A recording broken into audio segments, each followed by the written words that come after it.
তো হ্যালো বন্ধুরা, ভগবানের দর্শন করালাম আজকে। ঠিক আছে, আজকে মহাপ্রভুর ভোগ দিয়েছে, অন্নভোগ, তো একটু প্রণাম করে নিলাম। যাই রাতে তো অন্নভোগ নিয়ে নিলাম, পাতে বসে বললাম। ঠিক আছে, আলু ভাজা, বেগুন ভাজা, পটল ভাজা, সয়াবিনের একটা তরকারি, খুব সুন্দর খেলাম আজকে ভোগ, অন্নভোগ। আর ঠাকুরের প্রসাদ এমনিতেই ভালো হয়, অনেক লোক জানেন।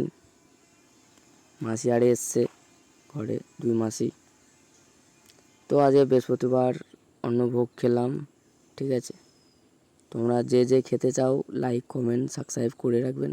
রাধে রাধে, রাধে রাধে।